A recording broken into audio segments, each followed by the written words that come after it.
Alors je vous demande votre attention pour une séquence importante, intéressante, j'espère très inspirante aussi pour tous. Nous entamons un rendez-vous solidaire tout à fait original puisque nous sommes en présentiel. Waouh, incroyable. Et donc, par contre, sachez qu'on est filmé et que ce sera disponible en replay. Ce rendez-vous solidaire, l'idée, c'est de vous présenter le travail de fond que font les équipes de Solidarité Internationale, donc les équipiers, valorisation de ce travail, découverte de ce métier. C'est un maillon essentiel, comme vous le savez, de la chaîne Solidaire AEM. Sachez aussi qu'on aimerait bien organiser un autre rendez-vous solidaire de ce type avec un autre maillon essentiel de la chaîne solidaire des AEM, comme par exemple, on l'a vu tout à l'heure, tous ceux qui organisent des événements en région, etc. Donc un appel est lancé au prochain labo, ou dans les prochains labos. On aimerait vraiment travailler aussi sur ce sujet. Donc là, ce sont les coulisses des équipiers de mission qu'on vous propose de découvrir. C'est pas un long fleuve tranquille, vous allez voir.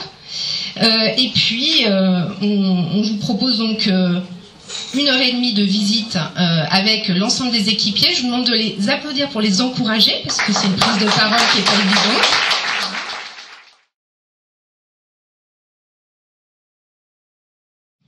Dans la première partie de ce rendez-vous solidaire, au cœur d'une mission, on va essayer de faire le portrait d'un équipier. Alors j'ai demandé à Michel Abelli et Gemma Cardenas de me rejoindre pour témoigner. Mais vous le savez, les AEM, c'est autour de les Amis des Enfants du Monde, c'est autour de 3 salariés de talent, Alexandra, Lalia et Manon, 800 bénévoles, et parmi ces 800 bénévoles qui donnent beaucoup de temps, beaucoup d'énergie, hein Karine, les nuits sont courtes, et qui donnent beaucoup de temps, beaucoup d'énergie, il y a une quarantaine d'équipiers qui ont décidé de s'investir plus particulièrement, parce que tout le monde travaille dessus, mais sur la solidarité internationale. Alors dans un premier temps, on va regarder, donc on va se relever, on va regarder cette petite vidéo qui va vous faire un portrait type d'un équipier ou d'une équipière, et puis on se retrouve juste après pour les témoignages de mes camarades.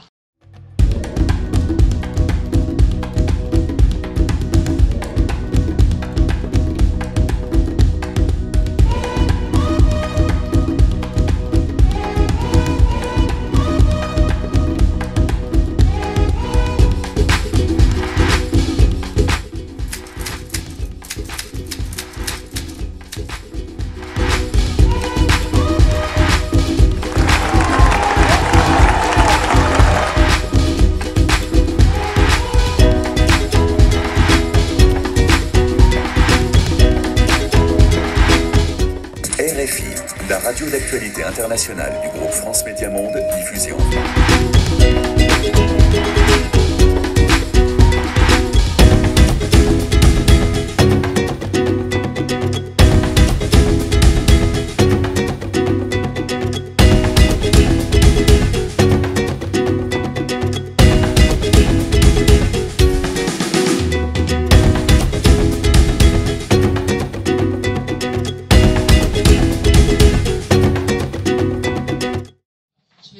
J'espère que les équipiers qui sont dans la salle se sont reconnus.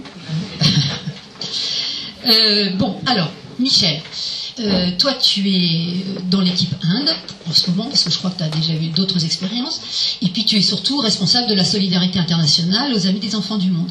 Et à ce titre, j'aurais voulu que tu nous parles un peu du recrutement des nouveaux équipiers, de leur formation, etc. etc. D'accord, merci Fanny. Alors en fait, j'ai abordé les 3 points, donc quels sont le profil un peu des candidats, quelle formation on leur apporte et pourquoi je suis présent dans cette formation. Alors le profil, il est très différent, très hétérogène. Il y a des gens qui sont de longue date aux Amis des Enfants du Monde et qui souhaitent s'engager à la solidarité internationale, ou alors qui essayent de voir si la formation va leur confirmer que ça leur correspond. Il y a aussi d'autres personnes qui sont des amis ou des proches ou des collègues de bénévoles qui sont déjà aux Amis des Enfants du Monde. Et puis il y a des gens qui viennent via la course des héros, il y en a qui viennent aussi parce que ils ont regardé sur internet et ils ont trouvé que c'était une ONG qui leur correspondait parce qu'elle avait une action durable et puis que c'était à l'initiative des partenaires locaux par exemple. Donc c'est vraiment très hétérogène. Donc on voit au final qu'il y a des gens qui ont des âges différents et qui ont une connaissance des Amis des Enfants différentes. Et en fait, il faut essayer un petit peu dans ce cheminement à cette formation de comprendre quel est leur engagement et quelle est aussi leur action, si elle va être durable ou pas. Ça va être le premier point. Alors, qu'est-ce qu'on leur propose comme formation? C'est une formation qui s'appelle donc Devenir équipier, qui est une formation qui est sous forme de Moodle, c'est-à-dire d'audio, de diaporama audio. Il y en a 21. Et pendant 7 semaines, on fait une visio toutes les semaines pour débriefer de chacune des modules qu'ils ont dans la semaine.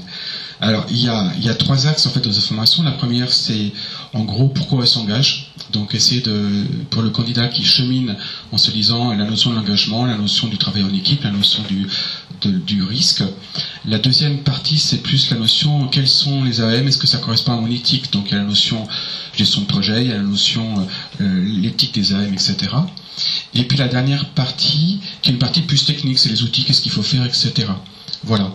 Et la dernière remarque que j'allais faire quant à ta question, pourquoi je suis dans cette formation, c'est qu'en fait cette formation c'est pas un examen, c'est pas voilà vous l'avez ou pas, c'est un cheminement avec le candidat pour savoir si son engagement se confirme, si ça correspond, qu'est-ce qu'il attend s'il attend de partir en mission pendant 6 mois, ben c'est pas ça les amis des enfants du monde. S'il attend telle ou telle chose, est-ce qu'il s'y retrouve ou pas par rapport à sa disponibilité.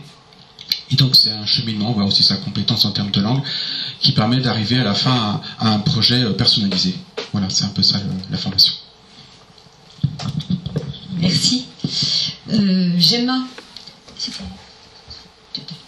Oui, bravo. Gemma, toi tu es animatrice de l'équipe Guatemala-Honduras. Et puis j'aimerais bien que tu nous racontes un peu comment tu as rejoint ce rôle d'équipière des amis des enfants du monde dans ton équipe.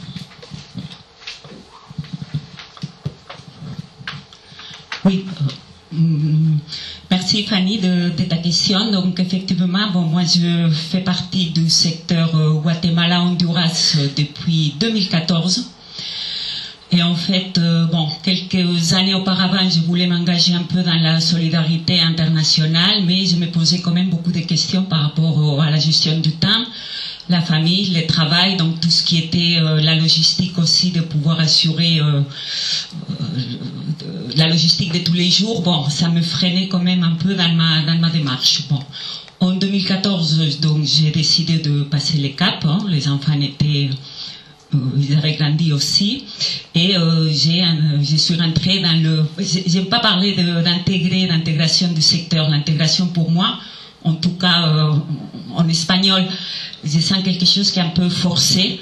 Alors je préfère parler d'accueil, d'entrée. Donc c'est comme ça que je suis rentrée dans le secteur Guatemala-Honduras. Et ça s'est fait... très naturellement, d'une façon très simple.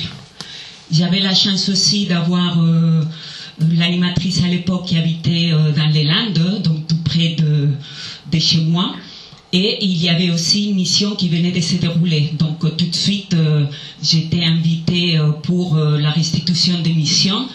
Donc bon, il a fallu se mettre bien à jour de tout ce qui est, parce que je ne connaissais pas non plus très bien nos partenaires, ni tous les enjeux que cela représente de partir en mission, mais c'est comme ça que j'ai intégré que je suis rentrée dans le secteur Guatemala-Honduras depuis, donc je suis toujours, donc j'espère encore pouvoir rester un peu plus.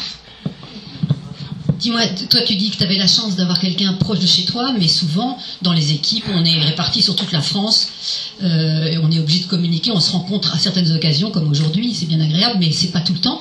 Donc est-ce que tu peux dire comment vous vous organisez un peu justement par rapport à cet éloignement géographique? Donc en fait, moi aujourd'hui, avec avant la pandémie aussi, mais ça s'est accentué comme pour nous tous. On utilise beaucoup les visios. On a créé un groupe WhatsApp aussi, le groupe WhatsApp du secteur Guatemala-Honduras. Donc on est en communication, je dirais, 2-3 fois par semaine.